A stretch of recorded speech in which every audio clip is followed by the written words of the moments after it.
Hello friends, welcome back to my channel. यहाँ पर मैं आपको लेवल 2, लेवल 3, लेवल 5 का एनटीपीसी CB2 की तैयारी करवा रहा हूँ। जितना हो सकेगा मैं उतना करवा रहा हूँ। आप किसी भी किताब से पढ़िए, वो अच्छी बात है। ऑफलाइन पढ़ना ज़्यादा बेहतर है, लेकिन जितना भी आप 15-20 मिनट मुझे समय देंगे, डेफिनेटली आपके 4 से 5 नंबर जरूर बढ़ेंगे। और मैंने लेवल 4 और लेवल 6 का एग्जाम दिया था अभी, तो मुझे CBT2 का पता है कि किस तरीके के क्वेश्चन आ रहे हैं और आपको कैसे डील करना है। तो चलिए क्लास शुरू करते हैं।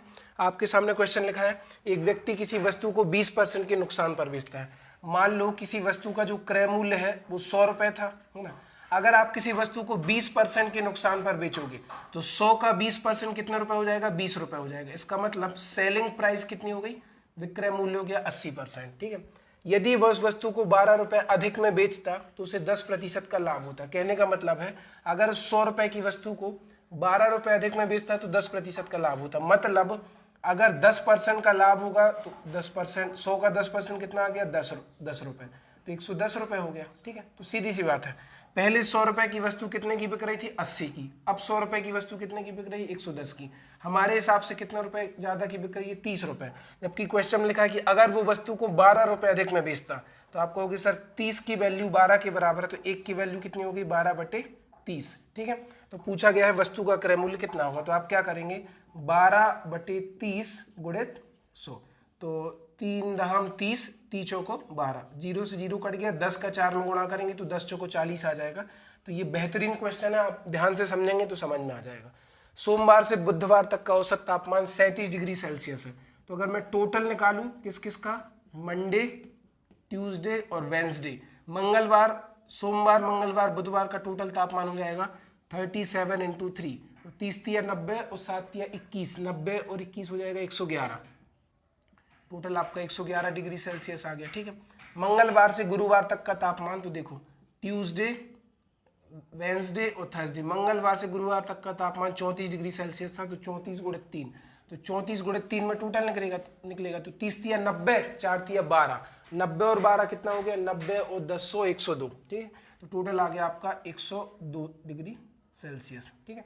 अब यदि गुरुवार का तापमान सोमवार के तापमान का 4/5 है, तो ये कह रहा है कि मंडे का जो टेम्परेचर है, गुरुवार का तापमान, थर्सडे का जो टेम्परेचर है वो मंडे के टेम्परेचर का 4/5 है। थर्सडे का गुरुवार का तापमान सोमवार के तापमान का 4/5 है। अगर आप इन दोनों इक्वेशन को सॉल्व करो तो T से T कैंसिल हो गया, W से W कैंसिल हो गया, क्या आ गया? सोमवार माइनस गुरुवार इज इक्वल टू 9 डिग्री। सोमवार माइनस गुरुवार इज इक्वल टू 9 डिग्री। मैंने माइनस कर दिया इसको, इक्वेशन फर्स्ट में से इक्वेशन 2 माइनस किया, तो T से T कट गया, W से W कट गया, M minus TH is equal to 111 में से 102 गया, 9 आ गया। अब TH की वैल्यू कितनी है? मंडे × 4/5। तो पूछा क्या है? गुरुवार का तापमान, तो मंडे हो जाएगा आपका M इंटू, सबसे पहले मंडे का हम लोग निकाल लेते हैं, तो थर्सडे की जगह मैं रख देता हूँ M × 4/5, तो 4M/5 इज इक्वल टू 9। तो 5 यहाँ जाएगा तो 5M में से 4M गया तो बचा M इज इक्वल टू 5 उधर चला गया, तो 9 5 से 45। तो मंडे का आ गया 45 45 डिग्री। तो यहाँ पे आप 45 रखोगे ना, तो 45 × 4/5, 5 9 45, 9 चौको 36, 36 डिग्री गुरुवार का तापमान आ गया। ठीक है। क्वेश्चन में क्या लिखा था कि जो गुरुवार का टेम्परेचर है वो मंडे के टेम्परेचर का 4/5 है। तो थर्सडे की जगह मैंने 4M/5 रख दिया, तो 5M - 4M, तो बचा 1M। 5 ऊपर गया तो 9 5 से 45, 45 यहाँ रखा, तो 5 9 जा 45, 9 4 जा 36। तो उम्मीद है आपको दोनों क्वेश्चन समझ में आए होंगे। बढ़िया क्वेश्चन है, ये दोनों क्वेश्चन एग्जाम में आए थे। क्वेश्चन नंबर 3 है 6250/√, क्वेश्चन मार्क, यहाँ पर 625 लगा हुआ है। ऑप्शन है 10, 110, 95, इनमें से कोई नहीं। इस तरीके के क्वेश्चन भी आते हैं ताकि आप बिल्कुल तुरंत कर पाए, समय आपका बच पाए, लेकिन कुछ लोग नहीं कर पाते। अब यहाँ पर लिखा हुआ है 625, है ना, तो मुझे सीधा सीधा दिख रहा है कि इस अंडर रूट के अंदर इसको मैं अगर हटा दूं तो इसके अंदर 100 आएगा। कितना आएगा? 100। अब अंडर रूट 100 में किसके पेयर बनेंगे? 10 दहम 100, 10 × 10, और जिसका जोड़ा बन जाता है रूट के वो बाहर निकलता है। तो 6250/10, 0 से 0 कट गया तो कितना आ गया? 625। मतलब इसका आंसर आएगा इनमें से कोई नहीं, क्योंकि इस अंडर रूट की वजह से, अंडर रूट में जो क्वेश्चन मार्क है इसकी जगह पर आपका कितना आना था? 100, है ना। अब नेक्स्ट क्वेश्चन भी बिल्कुल आसान है। 6 + 6 + 6 + 6 कोष्टक में भागित 6, 4 + 4 + 4 + 4 भागित 4, है ना। तो सबसे पहले आपने बोर्ड मास का नियम पढ़ा होगा, बोर्ड मास का नियम BODMAS, division, multiplication, addition, subtraction, भाग गुणा धन ऋण, ऑफ माने का मतलब गुणा, बी मतलब ब्रैकेट छोटा, मंजिला बड़ा, है ना। सबसे पहले ब्रैकेट को सॉल्व करेंगे तो 6 12 18 24, 24 में 6 का भाग देंगे तो आ जाएगा 4 ऊपर, है ना। अब नीचे भाग दो, 4 में 4 का भाग दिया तो 1, 4 8 12 और 1 13, तो आंसर आ गया 4/13। बहुत ही सिंपल क्वेश्चन था। एक मालगाड़ी 72 किलोमीटर प्रति घंटा की गति से चल रही है और 250 मीटर लंबे प्लेटफॉर्म को 26 सेकंड में पार करती है। तो अगर ध्यान से देखना, यहाँ पर मैं लिख रहा हूँ kmph किलोमीटर पर आवर, यहाँ पर मैं लिख रहा हूँ मीटर पर सेकंड। तो ध्यान से देखना, 18 एकम 18, 18 दूनी 36, 18 तिया 54, 18 चौको 72, 18 पंचे 90 से बढ़ते जाना है। 5 एकम 5, 5 दूनी 10, 5 तिया 15, 5 चौको 20, 5 5 से 25। तो देखो 72 के सामने क्या आ रहा है, 72 के सामने 20 आ रहा है। एक तरफ 5 का पहाड़ा, एक तरफ 18 का पहाड़ा, 18 के सामने 5 आ रहा है, तो 18 kmph 5 मीटर पर सेकंड के बराबर होगा, तो 72 kmph 20 के बराबर होगा। तो ध्यान से देखना कि मालगाड़ी की लंबाई क्या है। जैसे मान के चलो ये आपकी मालगाड़ी है और ये आपका प्लेटफॉर्म है, तो जैसे ये मालगाड़ी की लंबाई x मान लो, है ना, और 250 मीटर लंबा प्लेटफॉर्म है। तो जैसे ये मालगाड़ी इस प्लेटफॉर्म के अंदर एंटर करेगी ना, तो मालगाड़ी की लंबाई और प्लेटफॉर्म की लंबाई आपस में जुड़ जाएगी, तो x + 250 हो जाएगा। बशर्ते यहाँ पर कोई पेड़ लगा होता, कोई आदमी खड़ा होता, कोई बच्चा खड़ा होता, कोई लेडी खड़ी होती, तो कुछ भी ऐड नहीं होता। लेकिन जैसे ही कोई भी गाड़ी पुल को पार करेगी या प्लेटफॉर्म को पार करेगी तो दोनों की ऐड हो जाएगी। तो लंबाई पूछा है, तो वी नो दैट डिस्टेंस बराबर स्पीड इनटू टाइम। डिस्टेम्पर, इसको कैसे याद रखोगे, डिस्टेम्पर, डिस्टेंस बराबर स्पीड इनटू टाइम, दूरी बराबर चाल गुणित समय। दूरी कितना आ गया, x + 250 बराबर स्पीड कितनी है, तो स्पीड का होगी सर 72 को मैंने बदल दिया 20 में, क्योंकि सबकी यूनिट सेम बनानी पड़ेगी। ये आपका सेकंड में है, ये मीटर में है, तो इसको भी मीटर पर सेकंड में बदलना पड़ेगा। तो 20 इंटू टाइम है 26, तो 26 दूनी 52, तो 26 दूनी 52, 26 का 2 से गुणा हुआ 520, 250 को ट्रांसफर कर दो तो इस तरफ आ गया। तो 520 में से आप 250 माइनस करो तो 0, 12 में से 5 गया 7, 4 में से 2 गया 2, 270 मीटर लंबी मालगाड़ी है और 250 मीटर लंबा प्लेटफॉर्म है। तो उम्मीद है आप समझ गए। क्वेश्चन नंबर 6 है, 4% वार्षिक ब्याज की दर से 500 रुपए का 2 वर्ष का चक्रवृद्धि ब्याज क्या होगा। 500 रुपए आपका प्रिंसिपल है, टाइम 2 साल है, 4% का रेट है, कंपाउंड इंटरेस्ट बताना है। तो ध्यान से समझिएगा, मैं यहीं पे समझा दूंगा। 500 रुपए आपका प्रिंसिपल है, 500 रुपए आपका क्या है, प्रिंसिपल यानी कि मूलधन। अब इस मूलधन पर ब्याज मिल रहा है, तो रेट ऑफ इंटरेस्ट कितनी है, 4% पहले साल के लिए और 4% दूसरे साल के लिए। तो अगर मैं 500 का 4% निकालूं ना, तो 5 चौको 20 आ जाएगा। यहाँ पर भी 500 का 4% निकालूं तो 5 चौको 20 आ गया हूँ। अब कुछ लोग सोचेंगे सर कैसे आ गया, तो ध्यान से देखना, अगर आप 500 का 4% निकालेंगे, 500 गुणे 4%, प्रतिशत मतलब 100 से भाग, तो 500 गुणे 4/100, ऊपर के 2 जीरो नीचे के 2 जीरो से कट गए, तो 5 चौको कितना आ गया, 20, राइट। तो 20 यहाँ पर आ गया और 20 यहाँ पर आ गया, समझ गए। अब क्या होता है कि ये वाला जो 20 रुपए मिला है ये 500 पर मिला है, ये वाला 20 रुपए भी 500 पर मिला है। तो मूलधन पर मिलने वाले ब्याज को साधारण ब्याज कहते हैं।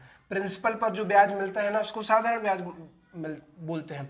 लेकिन दूसरे साल के पहले कितने ब्याज मिले, 1, तो इस पर फिर ब्याज मिलेगा।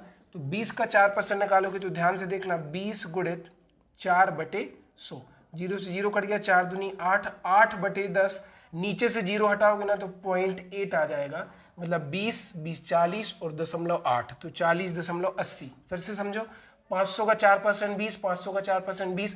अब दूसरे साल के पहले एक ही ब्याज मिला है तो इस 20 पर फिर मिलेगा। अगर मैं तीसरे साल के पहले आता तो 1 2 3 ब्याज मिले, तो तीनों पर ब्याज मिलता है ना। तो 20 20 40 और 0.8 हो गया 40.80। अगला क्वेश्चन है, किसी शहर की वार्षिक जनसंख्या वृद्धि 4% है, वर्तमान में उसकी जनसंख्या 15,000 है, तो 2 वर्ष बाद क्या होगी ये पूछ रहा है। तो जैसे प्रेजेंट में मान लो, प्रेजेंट में 15,000 रुपये मेरे शहर में रहते हैं, 15,000 लोग मेरे शहर में हैं और हर साल 4% की वृद्धि हो रही। पहले साल भी 4% लोग बढ़ गए, अगले साल भी 4% लोग बढ़ गए। तो क्या होगा, इसको तो आप 100% मानकर ही चलोगे ना, जितने भी लोग आपके शहर में रहते हैं। 4% बढ़ा मतलब अब हो गई 104%, फिर इसके बाद फिर से हो गई 104%, और ऐसा कितनी बार हुआ, 2 बार। तो इसको कैसे सॉल्व करेंगे, 15,000 गुणित 104/100 प्रतिशत हटाओ, प्रतिशत मतलब 100 से भाग, गुणित 104/100। अब ध्यान से देखना, 1 2 3, 1 2 3 कट गया, तो 5 दूनी 10, 5 तिया 15, 2 से काटो तो 2 पंचे 10, 2 दूनी 4। अब देखो 52, 3 दूनी 6, 5 तिया 15, 156 आ गया, 156 और तो आपको 104 बहुत ही स्पीड में करना पड़ेगा, मैं करके बताता हूँ। 4 6 24 की 4 हासिल 2, 15 चौको 60 और 2 62, 0 0 0 इंटू 1 से करेंगे तो 6 5 1, तो 4 2 6 6 12 की 2 5 और 1 6, 16,224 इसका आंसर आ गया। तो इतनी स्पीड से आप सॉल्व करेंगे तो डेफिनेटली आपका एग्जाम में सिलेक्शन होगा। अगर आपको वीडियो बढ़िया लगता है तो दूसरे लोगों तक शेयर जरूर करिएगा। नंबर 7 है 58,701 के निकटतम वह कौन सी संख्या है जो 567 से विभाजित हो जाए, है ना। ये आपके ऑप्शन है, तो आप क्या करिएगा, ये जो हमारी संख्या है 58,701, इसमें आप 567 से भाग दीजिएगा, तो शुरू के 3 नंबर में भाग जाएगा, तो 567 से एक बार जाएगा तो 567 आ गया, 7 में से 7 गया 0, 8 में से 6 गया 2, 5 में से 5 गया कुछ नहीं, अब लिया 0, तो 200 में भी भाग नहीं जाएगा, तो भाग ना जाए भागना मस्ती शून्य, अब यहाँ पर 1 आ गया। अब 5 तिया 15, लगभग 3 बार भाग जाएगा, क्योंकि 4 बार करेंगे तो 2000 से ज़्यादा चला जाएगा, तो 7 तिया 21 की 1 हासिल 2, 6 तिया 18, 2 20 का 0 हासिल 2, 5 तिया 15, 2 17, तो 1 0 300, 1 में से 1 गया 0 आ गया, 300 आ गया। अब 300 में 567 का भाग जाएगा नहीं, तो इस 300 में मैं क्या जोड़ूं कि 567 हो जाए, तो 267 अगर और जोड़ दूं तो टोटल 567 हो जाएगा।